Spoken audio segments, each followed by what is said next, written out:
but you also find, once again, another backward step for G2, who are in a position where their fate is out of their hands. But we're going to go to the map veto. G2 will be starting on defense, and LeStream will be starting things off on attack. Now, Consulate and Border are both gone. You don't have Oregon and Clubhouse to worry about because of last season, so we'll go to Villa, a map that we know that G2 is quite comfortable on. Yeah, so Villa, I think, is going to be a really interesting match, but you're right. G2 have been a pioneering team on this map, and that is going to give them a good leg up, I think, over LeStream. Let's see what you think, though, with the community vote. Who's going to win? Why don't you tell us? And I don't think that's a surprise to anyone. No, I think 14% for LeStream is pretty high when you look at the social media traction that G2 has, when you look at the run that they went on at 6 Invitational. You know, this was a team that needed to desperately right the ship, and they did it at LAN. They are a team that is consistently built for LAN. And when you couple it with the fact that LeStream had an extremely disappointing performance at the 6 Invitational, both of those things kind of go hand in hand. But playing online is a bit of a different beast than actually playing at LAN, and we will see whether G2 has managed to bounce back after a rough 7 games to start off Season 9.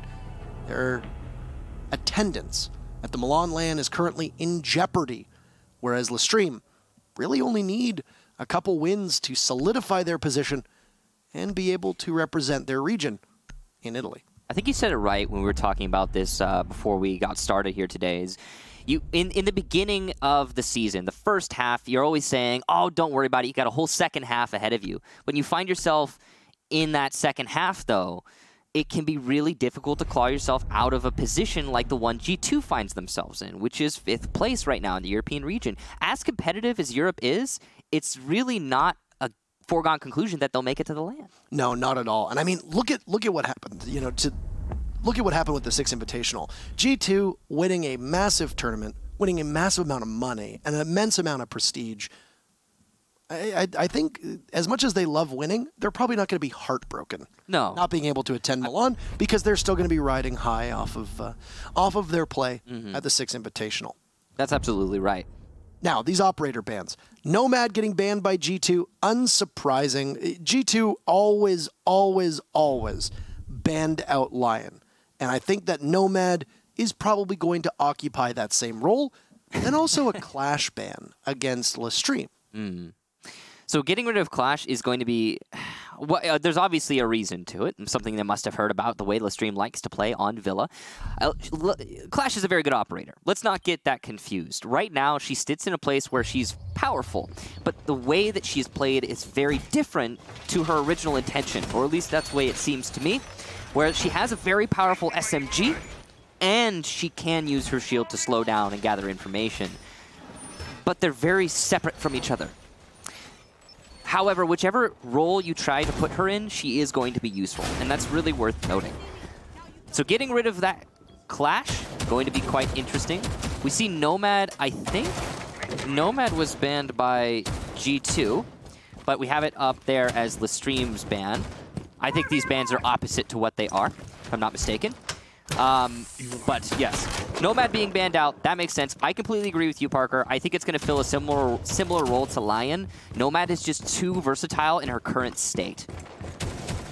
So we'll see exactly what G2 is going to be able to conjure up with Kaid on his roster. You know, I think it's really interesting when we have new operators come in to see the impact that they're able to make, especially with good teams. Now, we obviously give an immense amount of praise to G2 for their consistency and what they've been able to do, but I mean, it's one of those things where what can they make work with Kaid? On this map, there are some things that you can accomplish with him, but not as many as some others. Like, I was using Oregon Basement as an example. I'll use it again. Oh, no. Ooh, wow. That's huge from Aces. That's a misstep. Yeah, and look at this. There's still roamers on the far south side of this building. So allowing Ace's drone to make it all the way into sight, that was a big mistake from G2. Yeah. You've lost the mirror, you've lost the hold inside of Master, though one of those walls in Master is soft, which is perfect opportunity for Hicks to be able to use the soft destruction that he has to open up that left side of the panel next to the ejected mirror window. Now, most Kaids in Pro League are running the shotgun with an ACOG almost as a de facto DMR because it does shoot a slug. Yeah. That's usually the preferred loadout. The AUG that Kaid comes with isn't exactly the strongest weapon, so it wouldn't be too much of a surprise to see I'm going with that position. Look at this setup. You can see that Uno is waiting for the mark, but oh, he's not going to get it, and he's going to preemptively shoot out the floor. Jonas, though, not unfazed, and the challenge will not go his favor, as Aces will eliminate him and Goga as well. Pengu is trying to hold this cross, but the smoke is going to deny the information to G2, and they're in a bad spot. As Kanter Arcade gets eliminated, it's just Pengu, and it's not going to happen. What a take from LeStream, surgically taking control of Astro, and then pushing onto the site. There was, I don't think, enough of a call from G2 there to be able to bounce back as quickly as they could have. You know, they barnstormed in as LeStream. They took control, as you said. They got that master control. They went to the bathroom. They took Astronomy after Goga was, or after Jonas, rather, was primed and ready and just laying prone or, as the maestro, and that was it. That's really all she wrote. It was a really fast round, yes. And every move from LeStream felt calculated. They were really on top of that specific round play. And it all started with Astronomy take. You get Astronomy, then it's a simple collapse onto the rest of the site. Because the truth is that Astronomy, while difficult to take in the first place, if you accomplish that goal, you have control over both the sites. Just from that one room. And it's so powerful, and you saw that highlighted here from the stream. I love the way that they put that round together. I'm genuinely puzzled with what G2 was trying to do on that defense. That as well, yeah. Right? They left the wall soft, the one wall panel leading into Master. There was nobody covering the mirror windows. Everything just fell completely to pieces, and I don't know if that directly impacted G2's style of defense, because there just seemed to be no teeth to it. They were also way too heavy on the south roam. They got caught off guard. This is, I think, LeStream reading into G2. Something we've all known about G2 for a long time is the way they like to play defense. They roam pretty substantially. They put players far out there trying to gather as much information as possible at the beginning of the round. And they're very good at adapting to the motions of the actual round on the fly.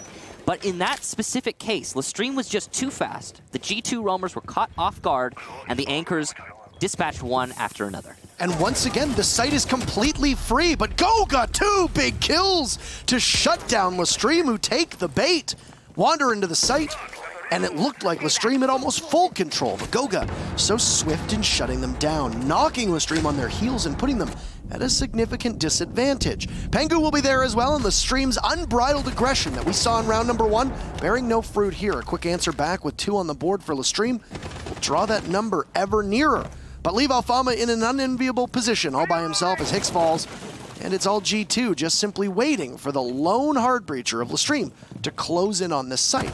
Only 60 seconds was required for everything to fall apart for LeStream as G2 set the trap, and LeStream walked right into it. Well, Alfama has a lot of time to work with because of that, but it's unlikely he's going to be able to make this work.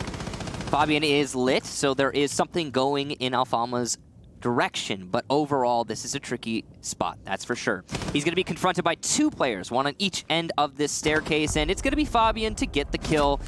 Alfama not expecting someone downstairs. So, this is, again, I feel like I say this a lot, but it's typical G2. You can fool them once, but the odds of you fooling them twice are slim. The odds of you fooling them 3 times are, well, that just doesn't usually happen. So, LeStream, 2 rushes in a row, not working out. Also, not surprising in the least. G2 was ready, Gogo was ready, and it was a round for G2. We're going to be having a quick rehost here, and we'll get back into the action as soon as possible, but the round count at 1-1 will persist. Now, I wonder if Goga falls as Kaid in that position, how much of that round just completely goes to pieces, because Goga seemed to be the real only impediment to LeStream pushing into the site. He's playing inside of the bar area. He's got good control of the door leading in from study where LeStream pushed on in. If Goga falls and doesn't get that early 2-piece to set LeStream back and allow the rest of G2 to get back to site and essentially collapse on what was remaining of LeStream's team, then you have LeStream holding almost full and uncontested control of that site, forcing G2 to essentially retake a position that they willingly gave up. Yeah, I could have seen that going LeStream's favor, that's for sure, but that's one of the things, again, that is so great about G2. You can rely on players like Goga or anyone else in his position to hold on to that position when it is so necessary, like that example. It allowed Pengu to rotate as well over by the main stairs, and the fact that he got into position, he was able to cut off the follow-up from LeStream, and at that point the round was pretty much over. gamble for LeStream not paying off. And it's really that simple. You know, there's not a whole lot to look at, but you're right. The pressure was on Goga's shoulders, and he made it work. I mean, he's a clutch player. Almost dropped from the team for me. I figure we need to get that out there because there are people who genuinely think that it was a real roster move. Yeah. I think it's worth noting that it wasn't. Yeah. Though there was a golden opportunity for him to change his name. Mm-hmm. Yeah, he could come and cast with me, and we could do that together. He's objectively better looking than me. So, for those of you who don't know what we're talking about, there was this whole joke thing that Parker and G2 were doing where... I didn't do it. Well, okay. Fabian started it. Fabian started it. Thank you, Fabian. And Parker was going to replace Goga on G2. Now, Fabian joked that Goga got cut and that I was on the team, and then it just kind of snowballed out of control. Never stopped. ESL got in on it, G2 got in on it, a whole bunch of different people got in on it. And I mean, it was enjoyable. But just to clear things up, in case you were actually curious. He's here. I'm here. In no way, shape, or form am I suited to play this game in any professional capacity. Yeah, and I didn't join EG, but that was to a lesser thing. That was also a joke that you said you were going to join EG. It was a lesser thing. It didn't get blown out of proportion like yours did. Well, I wouldn't say that it didn't get blown up. It gained traction. Okay. There was a golden opportunity there. Okay, there was a golden opportunity there though for Goga to change his name to actually do it, and then possibly be really confused. But I mean, it's good. It's good and not disorienting for the viewers. So if you're in on the joke, haha, haha, but it was just a joke. That's it. Figured I want to address it because we would be remiss to just. I feel like we're explaining it right now, so it stops being funny and dies. Yes. Yeah. Yes, and please don't. Please, just let it die. Let it die. Yeah. So we should have the match very soon for you guys. Again, the score just 1-1. We've seen 2 rushes in a row from LeStream. First one worked out, caught G2 off guard. Second one, not so much. Yep. Now, I'm really curious if this is going to be a continued philosophy for the attack strategy of LeStream. They're just going to keep trying to attack within the first minute of each round, or if they're going to start slowing things down. That's a really big point of interest for me because the first round did work really well for them, and you were right. The second round could have gone LeStream's way if Goga had not gotten that 2-piece in sight. We'll find out, of course, as G2 is going to go back to Trophy, the site that they lost the first time they attempted to defend it. This time, they are bringing the Mira, but they're changing up the reinforcements, as you can see. They've also dropped the Kai that Goga was playing, and they've put him back on the Legion, which is very sensible for this site in particular. There's lots of narrow doorways that you need to go through, and a very high likelihood that triggering those goo mines will alert your presence as an attacker to the defenders and allow G2 to be able to give that information to the rest of the team and capitalize on it. Yeah, Legion's mainly about information and area denial. The damage nerf is not huge, to be honest. Yeah. We also saw there one of the Twitch drones being eliminated by Goga. That's quite substantial. That means whatever mirror windows are placed will be a lot safer moving into this round. I'm curious where Cantor Ketty is going to put them. As, again, the reinforcements have been changed up from the last time we saw G2 defending here. As you can see at the top of your screen, the names are on the wrong side, but that will be fixed shortly. Don't worry about that. It is still G2 on defense. We've also got a Jackal in play. We've talked about how useful Jackal is many times before, and him going into this round is very likely to do a lot of work. This is interesting. It's a far south roam again from G2, but this time they put mirror windows in this position. Looks like one Twitch drone was able to get a mirror window, though, and that's going to make it a little bit more difficult for Cantor Ketty to roam here, but Pengu is there to support him. I like this setup. It will force a commitment from LeStream. I mean, once again, G2 are just playing so far off site and essentially offering up control of the site on a platter, as tantalizing it may be, to see if LeStream is able to do anything with it. It doesn't really help that Uno is completely incapable of taking down his intended target of Fabian, as both members of these two teams will tussle downstairs, and neither will walk away victorious. Scars on both, though, but that early interaction for LeStream could have been a major deal breaker. It would have been another C4 for G2 off the board, even though they do have a mirror and likely a bandit equipped with those explosives, and would have been an advantage for LeStream heading into the minute 30-second mark. Though playing out this round longer than the previous two, with LeStream being a bit more patient and not understanding how to really crack this defense of G2. So I have my answer. It is no. LeStream will not be rushing every single attack round in this match. As you said, they have substantially slowed down. They'll be going for Astro Control again.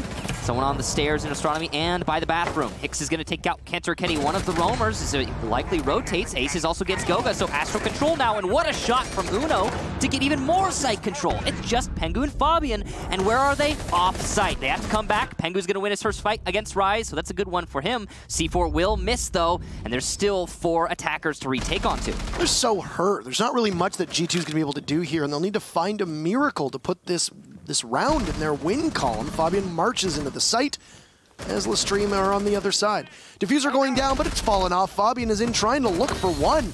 He'll get Hicks, but immediately shut down by Aces, and Pengu with a fraction of HP will wander on into the smoke, and the moment he reveals himself, Uno will be there to put him down and give LeStream a second victory here on this site. Both times that Trophy and Statuary have been defended by G2. They have played a little bit too fast and loose, and LeStream's aggression has really put them over the top. LeStream are doing everything they can in their trophy attacks to avoid the south side of the building and simply take control of Astronomy. And as soon as they have control of Astronomy, the round is effectively over. The retake potential is very slim in that situation for G2. And G2 keeps roaming south. They keep committing multiple bodies to the south side. And despite the fact that Fabian got away with much more than he should have been allowed to, it just was not enough for the round to be bounced back into G2's favor because they lost control of Astronomy with relative ease on the side of LeStream. Something that G2 needs to correct if they want to have any hope at winning their defensive half of Villa. You only have so many sites here. Looks like it is going to be a change, though. G2 not going back to Trophy. They are aware that... Actually, no, they are going to be going back to Trophy. Wow. Okay, so a double up here. Well, a triple up even, to correct myself, as we're seeing once again G2 committing to this. They have decided to forego the Mira this time around. I'm guessing they're opting for a more dynamic roam so they can play the site better. The main focus, as we just discussed, though, should be on that Astronomy room for G2. You used reinforcements inside a study, but there's nobody there watching it. In fact, Uno might actually be rewarded with this early entry onto Pengu, who hears the marching footsteps of LeStream and immediately retreats as best as he can. Uno's aim was so good in the previous round, but you won't be able to see it on display as he's kill number 1, giving G2 a little bit of breathing room. So it was once again an early entry for LeStream, something that we've said almost every single time. And their pace on LeStream's side will need to hasten as they now find themselves down a man. It seems like LeStream is opting for a less information, more aggression type of gameplay here in Villa of all maps. There's a lot of places you need to know whether there's a defender lurking in on this map, and not having that information is going to really hurt you when something like Fabian holding that angle in the main hallway is apparently the case. Once again, it's just Pengu and Fabian who are playing off-site, at least with not in striking distance of being able to return to either of the bomb sites and over in the Trophy Statuary side of things.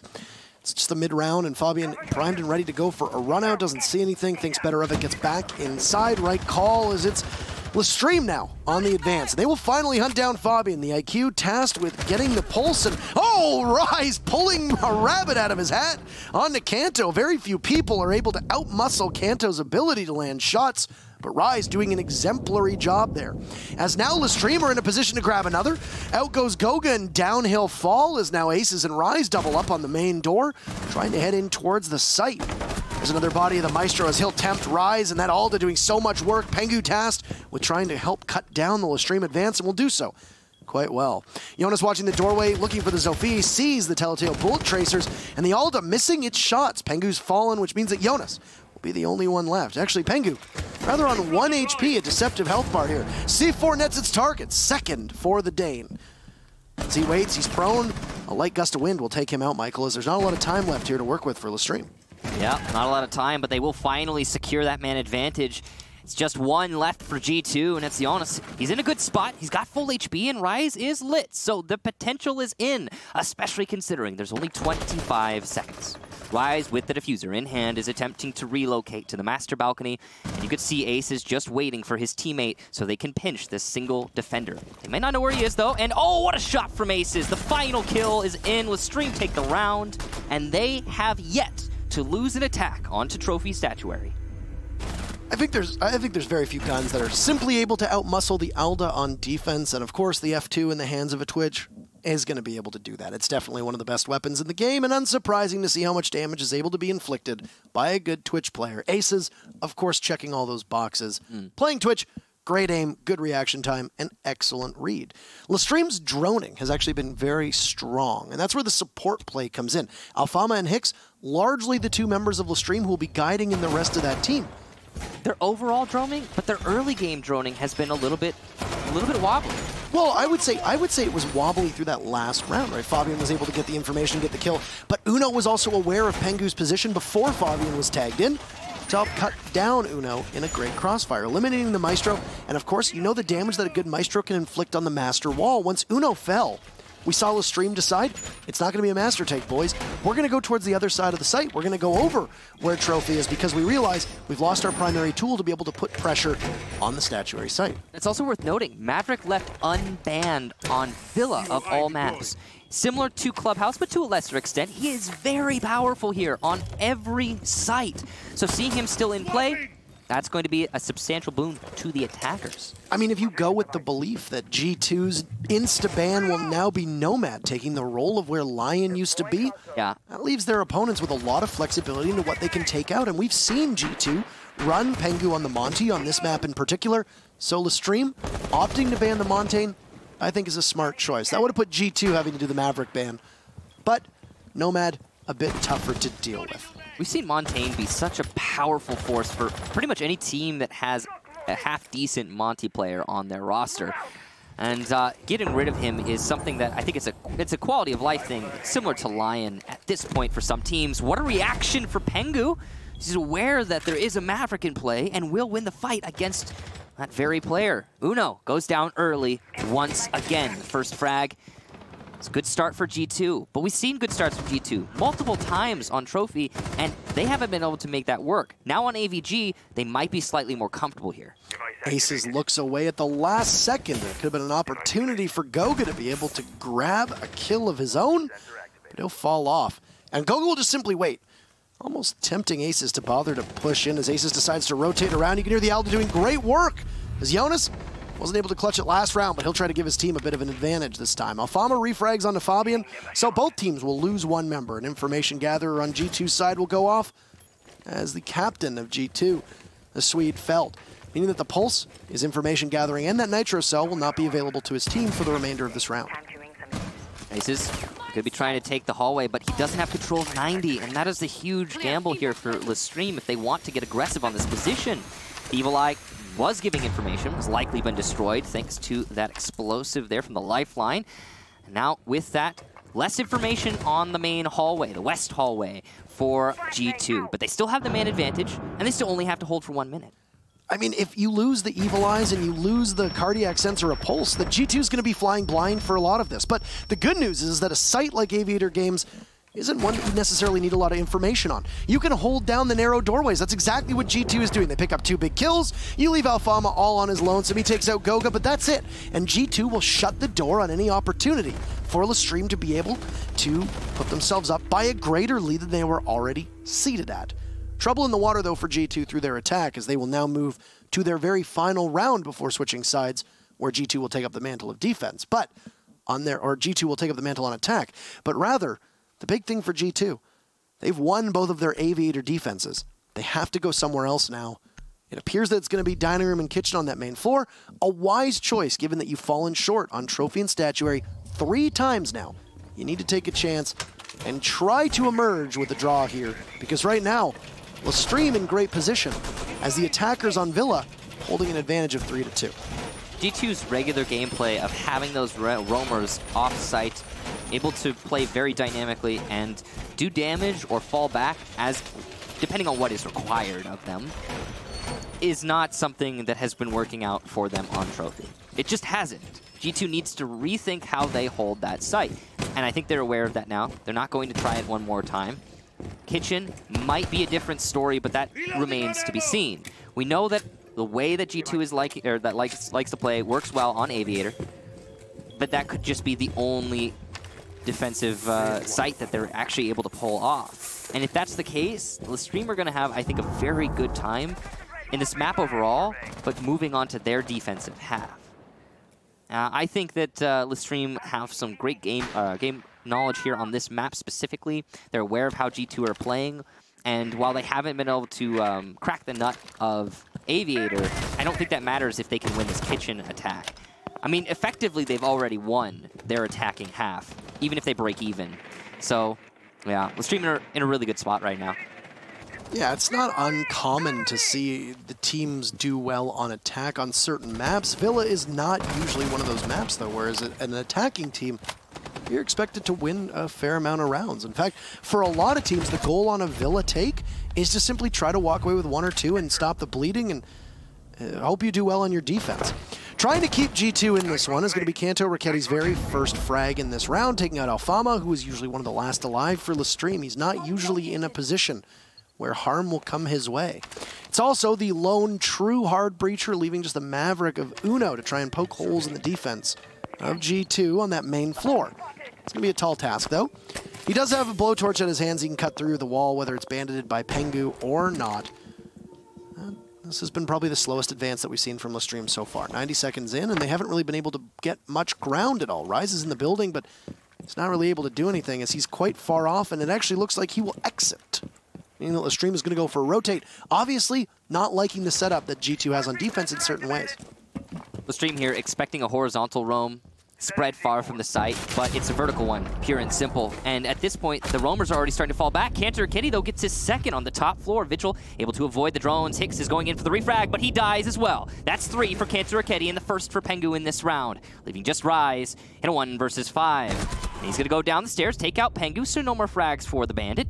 Kanto Racketty, though, looking for his 4K, sprays through the wall, not able to land his shots.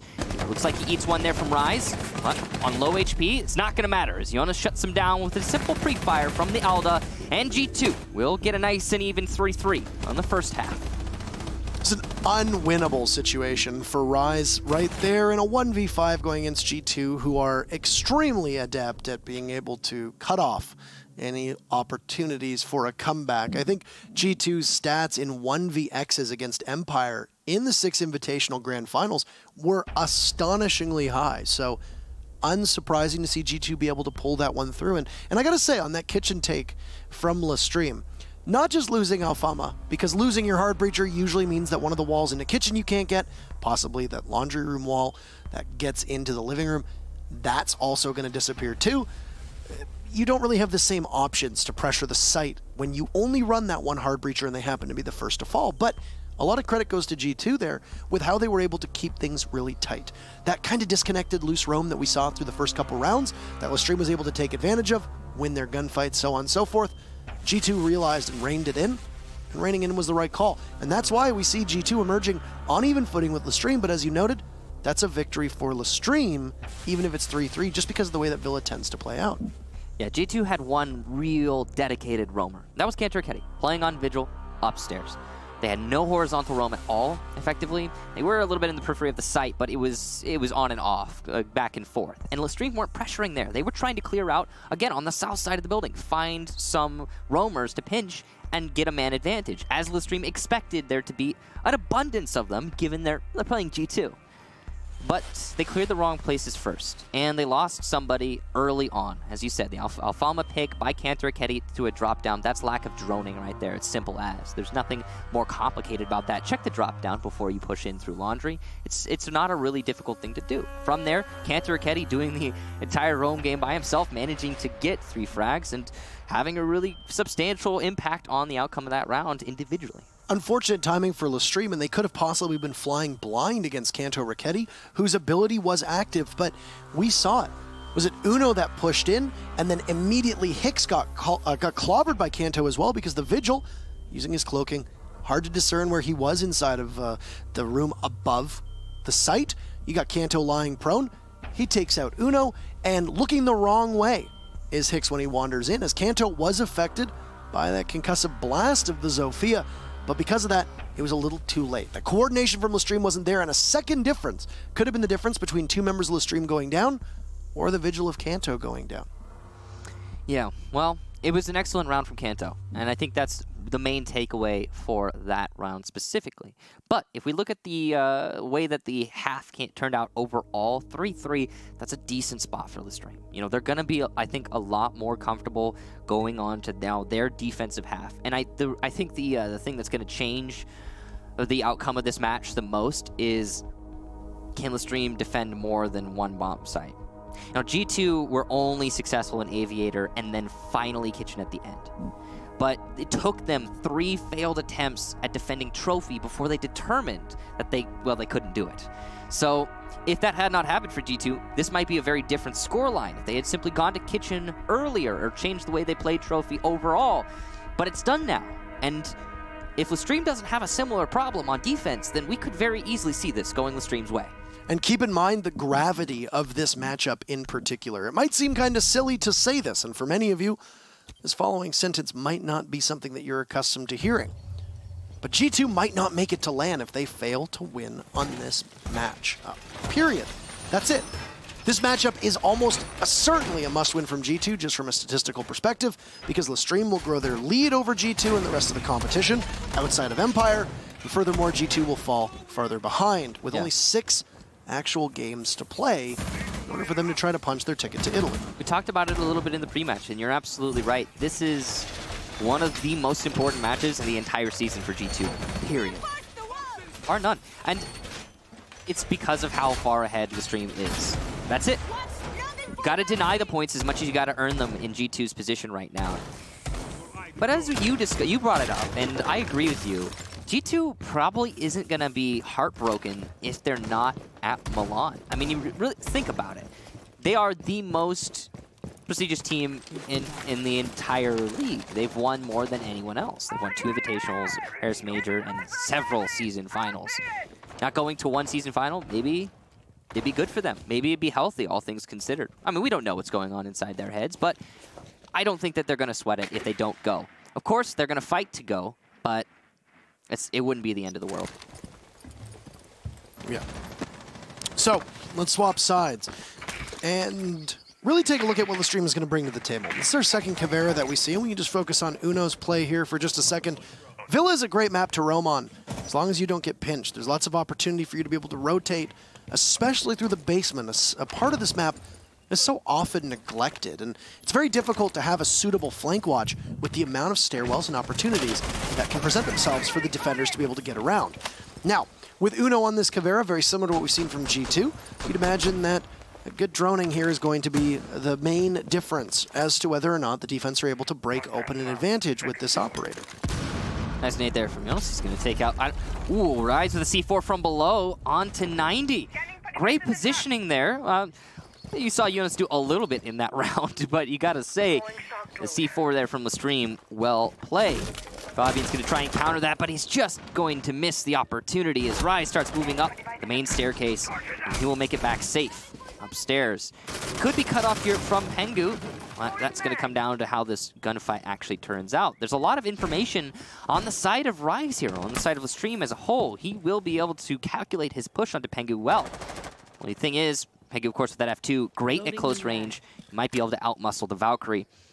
We'll see when the engagement eventually comes. We also have the roam from Uno. Could potentially come up from behind some opponents here, if given the opportunity, but no one is on the balcony. And oh no, Goga detects him. He sees the foot there for just a second, and this is effectively a free kill. There it is. Uno goes down, but Goga refragged by Aces, and it's a double for Aces coming up the red stairs. Excellent positioning there, and Fabian really not going to be in a good spot. 1vx, and he's down to Rise. LeStream take their first defense. And a pretty commanding play there from LeStream to essentially just be all over, just not allowing G2 to gain a single ground. Not gain any ground, rather. G2 has this infamous rule where they try to always be within 5 seconds of one another. In that case, even if they were within 5 seconds of one another on Villa, there was absolutely no follow-up and no real connection from G2. Yeah. Goga in particular, who took out Uno but then immediately traded off by Aces. Aces pivots and reads very correctly that there's going to be another body pushing him, and he's able to get that second kill, which really is what broke things open at that point. And G2 responding a little hastily, I think, biting off more than they can chew. I don't know if you felt this as well, Parker, but to me it felt like every single time G2 went to try and pinch one of the roamers from LeStream. They either didn't fully commit and were unable to secure the kill because of that, or LeStream maneuvered away from that pinch in the nick of time. That's how it felt throughout that entire round. LeStream were just always in the pocket of safety, and they managed to preserve their players long enough to start fighting back on the overextended G2, who are attempting to clear out roamers. Overall, it's a really great round from LeStream. You got to hand it to them. Now, that question I asked earlier, will LeStream struggle with trophy and statuary as much as we saw G2 struggle with this set? It's a bit of a change here that we see from LeStream over the way that G2 structured things. You've still got the mirror window that's going to be placed on that triple wall leading into the master bedroom. There you go, it's going to be on display. The different side of the wall is unreinforced. G2 had left that right panel unreinforced. It's going to be the left panel here for LeStream, and an opportunity for you to return fire. Now, it's not necessarily a bad thing to reinforce that entire wall and to put a mirror window on it. If it gets popped, then you still have some cover. But a lot of times it means that if you lose that mirror window and the whole wall is reinforced, it's going to give a major advantage to the attackers, because the defenders will have to play far back, as it's easy for somebody on G2's side of things to just simply hold and watch that area. Grenade's going to go in from Jonas, but it's cooked a little bit too soon, and Hicks is there, grabs one on Agoga, but Kanto is able to shut that one down. And good presence from G2 as they now collect a second kill onto Alfama, and 2 anchors for LeStream will fall, prompting the rest of the offside players of LeStream to try to get on in. Rise very narrowly losing his head to Fabian as he just sails on right by, and well, Fabian is gone. Ghost and a whisper in the wind as LeStream, I don't think they know exactly where the Jackal went as he retreats to that basement that we'd mentioned, often underutilized here on the map. Great control here from Aces. He's able to hold on to Astro thanks to this mirror window as well as the A-bomb site. But Fabian finally gets his kill downstairs, and a second for him. That's Uno and Rise. Aces the last one alive, and he'll take out one. Good information on that mark, prompting Aces to the pressure from Bathroom, but he relocates. On the Maverick hole, oh no, misses the shot onto Raketti. Aces should have gotten that one, but a little bit astray from Kanto is all it took, and G2 will get the whole round because of it. That's a hell of a shot through the wall. All it takes is one small dab of the Surrey torch, I believe it's called, onto the wall to be able to look through it and be able to get a kill. And it was a bit belated after we saw that blowtorch make its mark on the wall. Now, we are barreling towards a draw again, which really doesn't benefit either team given how competitive the top of Europe tends to be, but I think it disproportionately affects G2. As we've said before, G2 need to start getting points. Absolutely agree with you there, Parker. If LeStream draw here, then yeah, that's not fantastic for them, but I don't think they're sweating it. If G2 draw here, that's going to hurt their chances quite substantially of going to the finals. So they need a win. They really do. And by they, of course, I mean G2. Now, over in this round, it's going to be LeStream, again, going to Trophy Statuary. So this feels very similar to the first half already. Difference in play style for both teams, but in these round outcomes, it certainly looks a whole lot like the first half. Difference being, of course, that G2 went to Trophy first, which was interesting. LeStream, though, not going to go to Kitchen just yet. They're going to try this one more time at least. I, though, don't expect them to try it a third if they aren't successful here. As we've seen from both teams, the main strategy in taking control of this bomb site is astronomy. And we actually saw a good answer to astronomy from LeStream. That mirror window inside of Trophy, beautiful position there, and it afforded Aces a lot of control. And Uno, instead of being the first pick early on, is going to get the first pick early on to Fabian, a very powerful player for G2, and the Jackal, which is going to allow for easier roaming. And the only set of smokes from G2 as well, and that will be a massive tool on G2's arsenal that will not be available for them for the rest of the round. Now, when you bring a Jackal on Villa, you're not just bringing him for the ability to use that shotgun on soft soft walls, but also because you need those smokes in some capacity. I don't doubt for a second that G2's strategy involved choking off probably one or two of these main doorways, possibly even a mirror window from LeStream with those smokes that Jackal would have at his disposal. Those are gone, and it's going to completely change the way that G2 is able to attack this site now. Oftentimes, the justification for bringing a Jackal is not only how good he is at clearing out the roamers, but just as you say, the fact that he can also help in the site take with those smokes. You can see that Uno has been detected on 90, but his job is just to delay and distract for as long as possible, and he's doing an excellent job so far into this round. He's going to detect one player inside of Study, but that's the IQ of Goga, who will detect him in turn. And this could be a kill here if Cantor Ketty plays it right, and it's an exchange of blows, and Cantor Ketty comes out on the worst end of that. Uno barely got touched, as I think Kanto was just a bit too aggressive. And once again, hey, maybe that quick swap of the blowtorch and the change of that speed really making an impact here. Yeah. So G2 is now rotating on themselves, allowing LeStream to get away scot-free as Kanto Raketti decides, hey, maybe we should push on in. And oh no, that was some team damage, if I recall. Yep. And not a great set here, as Uno will pick up his second kill. This time onto Jonas. Kanto and Goga are low on HP, so G2 will battle from behind in quite astonishing fashion, allowing LeStream to just possibly collapse on what little is left of G2, as their advance will be known. The Goo Mines and the barbed wire will be triggering sound cues in which LeStream will be able to pounce if need be. Ace is in prime position, looking all the way down to 90 hallway if he pops on out. Kanto Raketti falls, or what little was left of him, rather. As there you go, Ace is down, maneuvers on in, and he gets the final 2 kills, tying a nice bow on that round in particular. And it only took the patience of the Legion playing just off-site to give the round victory to LeStream, who are getting closer and closer and closer to putting this game in their win column. It was a really good win there for LeStream. Quite a one-sided affair, mostly due to the roam from Uno. He did so much damage getting 2 kills, but also able to distract and delay for, well, about 2 minutes as well. And he got out of that situation scot-free. As soon as Cantor Raketti started opening up the wall in Study, he just fell back. And it didn't seem like G2 were aware of his retreat, making that round just continue to tick down to the 0 mark. G2 were rushed into an attack from the main hallway. Not an ideal push, with very little control, multiple crossfires to deal with, and not even control of the adjacent entrance to Statuary. That's just allowed Aces to come up from behind. So overall, a really well set up defense from LeStream, mostly, again, thanks to Uno. Also, the lack of a Jackal, G2 getting their Jackal picked off early, really did hurt them in clearing out that pulse. And it was a pretty one-sided roam, but also round overall. Now, we get to go back to Aviator here, and that's going to be a comfort zone for sure on the side of LeStream. It tends to be the site that we've been confident in the defense to pull out a victory on too. So this is good territory for LeStream if you're here, though. They've already lost a bit of HP on their side of things from Aces, and Jonas as well losing HP. So this could have been an encounter downstairs in which it's a bit of aggressiveness from both teams. Not really paying off for either, though. LeStream's going to emerge from that a little worse for wear in comparison to their opponents. This roam from LeStream it gives them good control over Master, and it is already starting to stall the G2 attack. This might be a really good play, though, from Jonas. That zap is going to mean that Jonas doesn't have to shoot, and he doesn't give away his position, and he's able to take out Aces, but it's a little bit too late, as Aces had already eliminated Goga.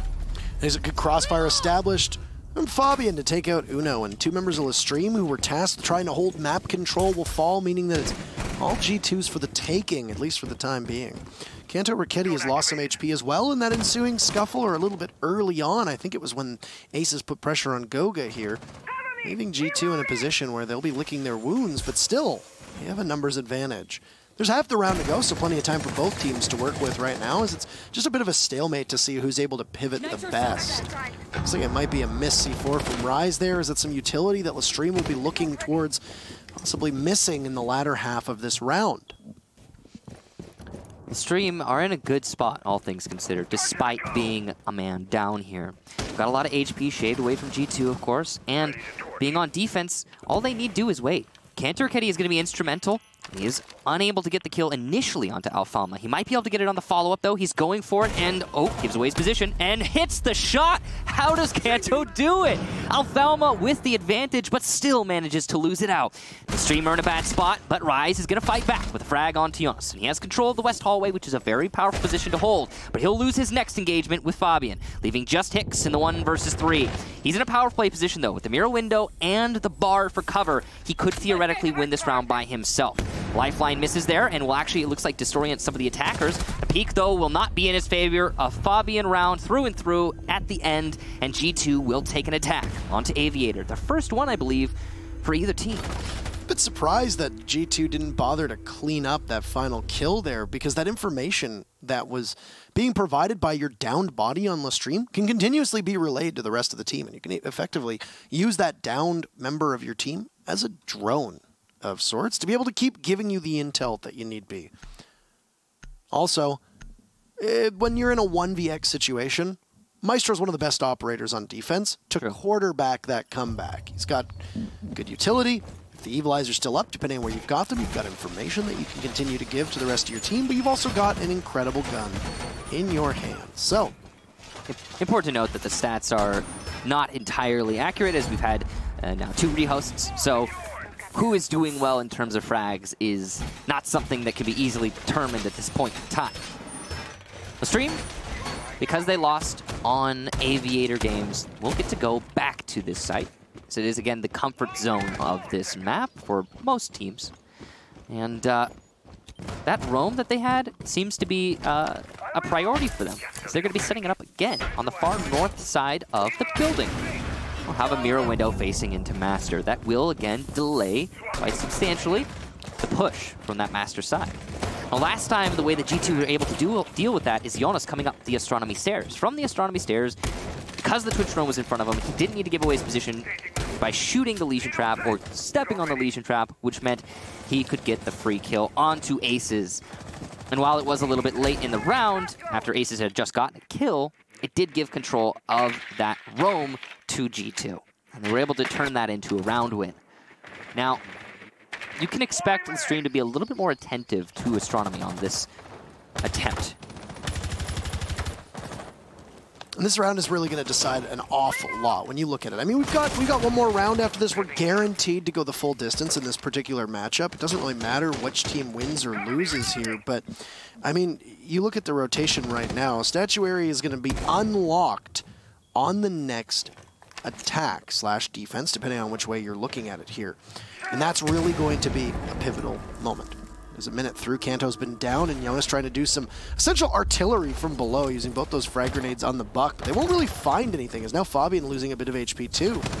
And it's not good shape for G2. But Fabian is still there, he's able to take out Uno Meister, and despite the fact that Kanto will be reset, or rather not, as Rise is just simply waiting to see if he gets pushed. Not exactly the best choice to stay out there for as long as he did. You could have gone for Safe Harbor, but no. Pengu's there, shuts the door.